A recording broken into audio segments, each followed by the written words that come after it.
Paulit-ulit na ipinipilit ni Pangulong Ferdinand Marcos Jr. na wala siyang dapat ikabahala sa mga akusasyon ng korupsyon. Pero habang sinasabi niyang malinis siya, patuloy ding lumalakas ang mga boses ng mga eksperto, kabilang si Professor Eric De Torres, na nagsasabing hindi ito simpleng pamumulitika. Ito ay isyu ng pananagutan. Tama si Professor De Torres. Kahit hindi direktang sangkot si Marcos sa mga anomalya, hindi nangangahulugang ligtas siya. Dahil sa ilalim ng batas at etika ng pamumuno, ang bawat lagda ng Pangulo ay may bigat. At sa pagkakataong ito, ang lagda ni Marcos sa 6.3 trilyong national budget ay hindi basta seremonyal, ito ay kumpirmasyon.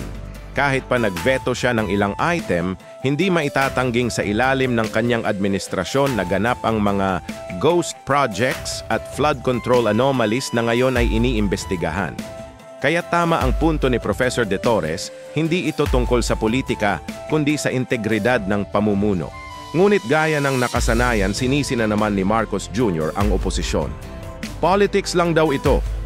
Ilang beses na nating narinig ang linyang iyan, isang lumang script para pagtakpan ng katotohanan. Pero habang siya ay abala sa depensa, ang bayan ay naghihirap sa epekto ng korupsyon at maling paggamit ng pondo.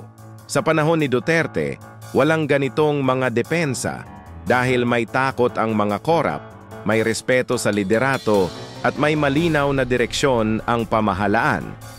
Pero ngayon, tila kabaligtaran, palusot ang sandata at press statement ang panangga sa katotohanan. Kung totoong malinis ang administrasyong ito, bakit kailangang paulit-ulit sabihin na wala siyang tinatago? Ang leader na totoo, hindi kailangang magpaliwanag ng paulit-ulit dahil ang gawa niya na mismo ang nagsasalita. Habang si Marcos ay abala sa depensa, si VP Sara Duterte ay nananawagan ng pananagutan. Isa lang ang malinaw, ang katotohanan ay hindi pamumulitika. Ito ay hustisya.